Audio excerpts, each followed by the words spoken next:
Chapter 1 Candlelight. My awakening was in a dimly lit, damp basement, thick with the iron-tinged smell of blood. I recognized it as soon as it hit me, before even my vision could clear. But soon, my vision grasped onto the sight of the person beside me. Bloody and gone was the person who lay slumped against me, their temple pressed to mine, and as soon as I saw them, I pushed the corpse away. I was startled by the bloody scene, but also by the sensation of my first emotion. It made my chest tighten, my heart quicken, and my body tremble. I didn't know at the time what this emotion was, but much later I recognized it as fear.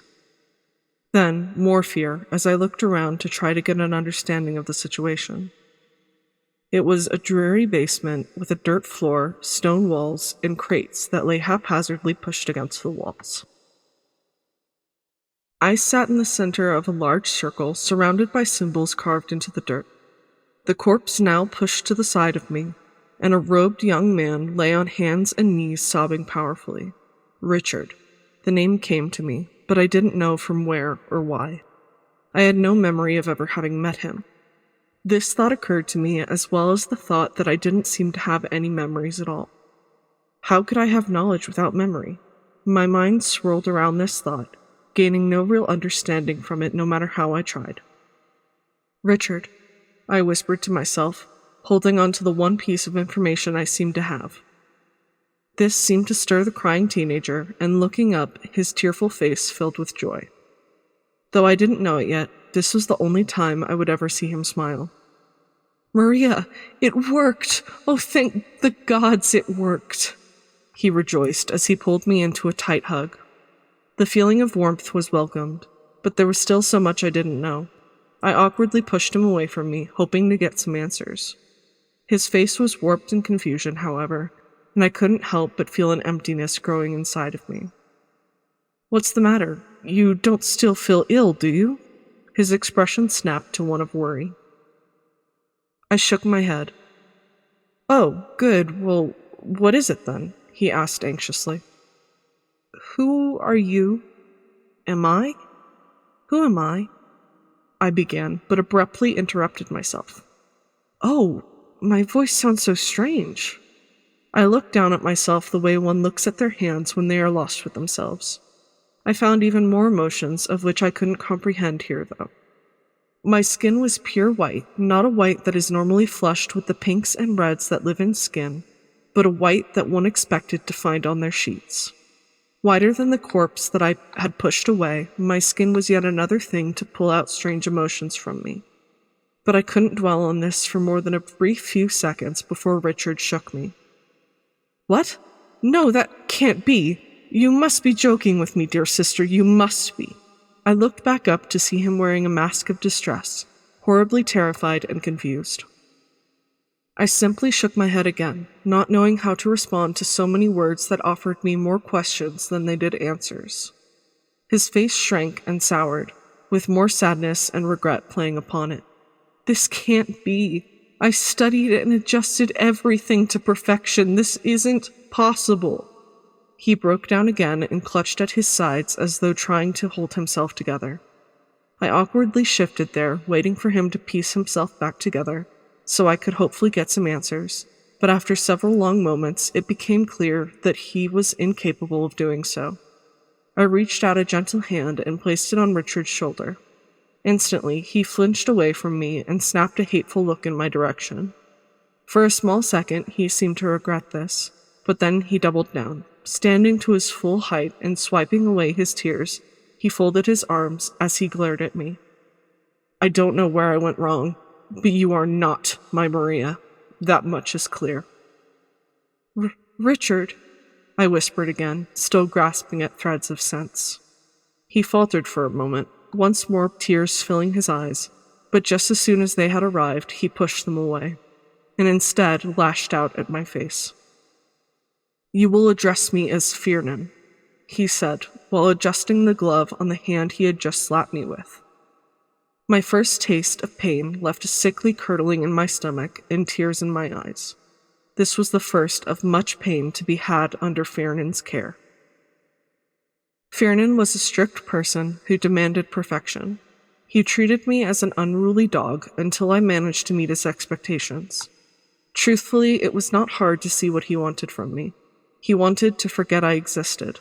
It didn't take long for me to piece together the moments of my first memory, where Fiernan spoke, and to realize that I used to be his sister. Some way or another, he had taken me from the corpse that used to be my body and put me in this one. But something had gone wrong, and I had no memory of ever having been related to him. This simply tore him apart, and I had a strange connection to what he was experiencing. So in the beginning, with just the two of us, I rapidly adapted to being seen, not heard, and never showing an ounce of the emotions that I could never place for myself. Even emotions that made me smile or laugh called for a beating under Fiernan's hand. And so I learned what I assumed to be the ways of the world. I resigned to the fact that whatever I was better off forgotten. Before I learned my lesson, no matter how I asked or pleaded or begged, Fiernan would never tell me what I was nor who I had been. I was different from him and others like him. I was fully aged, and as the seasons passed, he felt the sting of their passing, turning from a young teenager to a full-fledged man, while my skin, on the other hand, never tarnished with wrinkle nor line. I also found that I ate differently. He would eat organic matter, fruit, meat, vegetables, while I was only nourished through the consumption of wax. Wax was really the strangest aspect, but the most relevant to my predicament, it seemed, as I held a stark resemblance to that of a candle. My skin was supple and smooth, but would melt if I got too close to the fireplace, and my hair at the very top of my head spiked upwards into a point where there sat a wick that was never to be lit nor cut according to Fiernan, because he deemed it wasteful. I was this creature I had no knowledge of, and I was being cared for by a man that refused to tell me what I so longed for. But after several beatings, I learned to keep a hold of my search for answers, and once again show no emotion. After several years that blurred together into a shape of only nonsense and pain under Fiernan's wrath, Fiernan decided to make more of my kind. I was forbidden to see the process of making the creatures, but he was open in the fact that he would be granting me siblings. The first day of my siblings' existence started violently, as Fiernan and two hooded men dragged a satyr couple into the basement as they kicked and screamed. I covered my ears for an hour as the screams echoed up to the living room. But then they stopped, and shortly afterward, my siblings of metal and bone arose from the basement, at Fiernan's command. They did not look like me at all, but they did seem to have the same innate need for answers that I did. I felt my heart skip with anticipation to have new people to talk to, even if only in secret. Fiernan seemed to enjoy their presence, though he barely showed it. He even gifted my siblings a courtesy that he deemed unnecessary for me: a name. The metal being was named Reeve. His large frame made him a formidable sight, but he was gentle and quiet. It didn't take him any time to get used to Fiernan's unspoken rules of showing no emotion, and I found myself envious of how easily he navigated Fiernan's temper. My other sibling was the exact opposite of Reeve, though. Named Ultha, she was made of bone, was even slimmer than my small frame, and had a temper that rivaled even Fiernan's. She had very little patience for Fiernan's orders, and even less patience for his punishments. Despite her temper, though, she was exceedingly sweet to me. I tried my best to spend time with both of them, catching simple, sweet moments of hushed conversations and laughter as we did our daily tasks. Over the next few months, I began to grow a feeling of affection and trust towards the both of them, genuinely viewing them as my siblings. But soon, despite me not even knowing the emotions I felt, Fiernan somehow noticed, and decided that his usual punishments were not enough for the slight against him. So, just 3 months after making my siblings, Fiernan did away with me. He assigned my siblings all the tasks I had normally been assigned, and he hid me away. He forced me into a closet where he stored his large supply of candles. I had seen the dreary closet a few times as I retrieved the candles from within to eat once a week. But now it looked a bit different. There was a small cot a single book, and some matches. The day I was first forced into the closet, he had dragged me from my usual place in the corner of the kitchen by the window, up the few flights of stairs to his study, and locked the door shut. I was full of emotions that made my heart ache in the beginning of those days in the dark.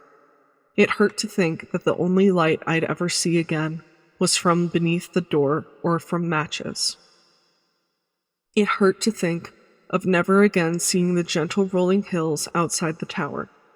It hurt to think of never again seeing my little sitting spots for being seen and not heard. And it hurt to think of never again seeing Ultha and Reeve.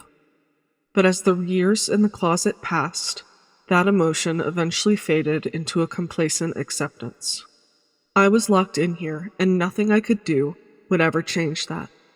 I stayed in the closet, locked away for several years. This period of time blurred together, though, so I was unsure of how much time passed, and my memories of that time are a mix of silence, darkness, and treasured moments where I heard my siblings' voices. But then, there was the day the closet opened.